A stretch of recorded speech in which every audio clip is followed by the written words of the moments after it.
Be ready. 5 seconds.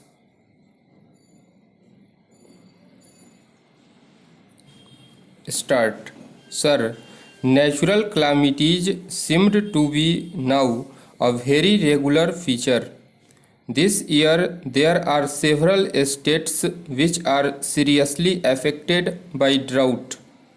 In some states, it is the second successive year of drought, and in some other states, it is almost the third successive year. It means that large sum of money will have to be provided, and I trust the priorities will be respected. We cannot go on putting up with a situation in which hundreds of thousands of villages today are without drinking water.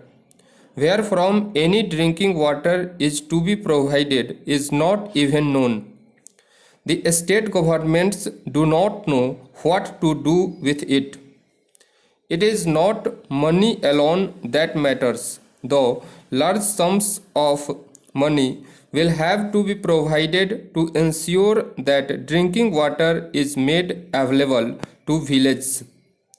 The finance minister knows that farmers must be given remunerative price. Mr. Finance Minister, I would request your attention to this particular point. You have said that by giving remunerative prices to farmers in respect of sugar, you have seen immediately the result and the manner in which the sugar cultivation improved, increased, and you have larger sugar production. That is exactly what we say. If you give remunerative price to farmers for what they produce, not only will you be doing justice to them, but you also will ensure increased production.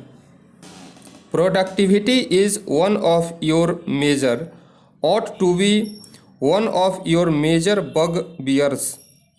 It is the one thing in which you are not being successful, whether it is on the agricultural front or on the industrial front.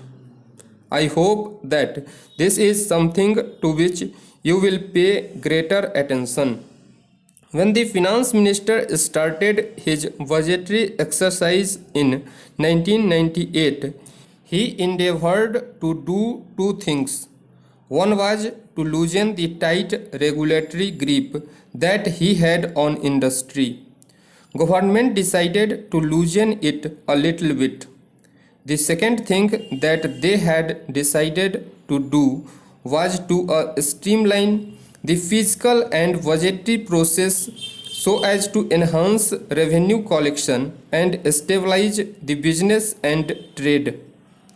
On both these fronts, subsequent developments have been somewhat hesitant, but in some cases they are contradictory also.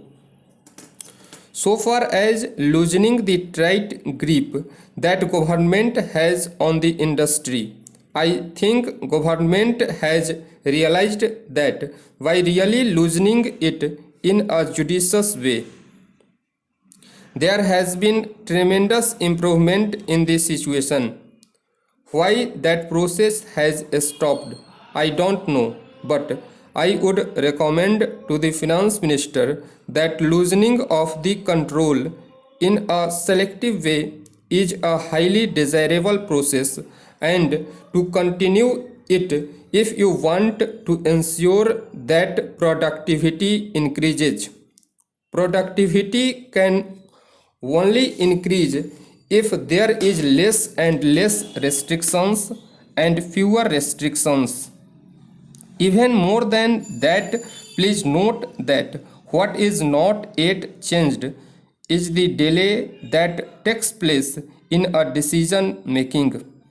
The delay in decision making has a disastrous effect in many ways. I would say that unless the finance minister or rather the entire government makes a decisive and determined effort in this direction, they will find that many of their good policy decisions may also not produce the desired results. So far as streamlining of the fiscal and budgetary process is concerned, I have already said that the streamlining has been successful up to a point, but it is the budgetary process where the finance minister desired to have an open policy that have something in this as such. He has been, in fact, making a budget every month in the sense that fiscal changes that are frequently being made, the way in which excise duties are being changed and changed in significant way, give that impression. Some of the changes that are being made may have really disastrous effect on industry. We do not know the reasons as to why these changes are being made. Mr. Chairman, sir, the streamlining process in regard to taxation policy is good. I understand that the income tax bill is being revised. Considerable amount of work and time was devoted some time back also. There is a Choksi committee report which I hope you will look into while examining this matter. So I will not say much on that. There are 2-3 things which should be attended to. Look at the state of affairs in the construction industry. Why is the construction industry not flourishing as much as it should be at a time when there is tremendous housing shortage?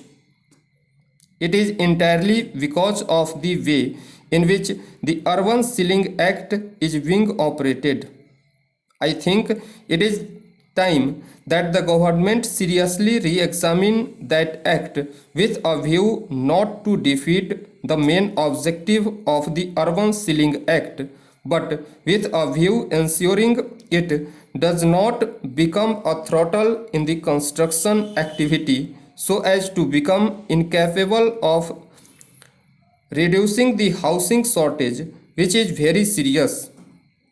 Not only there is housing shortage in the urban areas, but even in rural areas there is tremendous shortage of housing which need very urgent attention. Stop.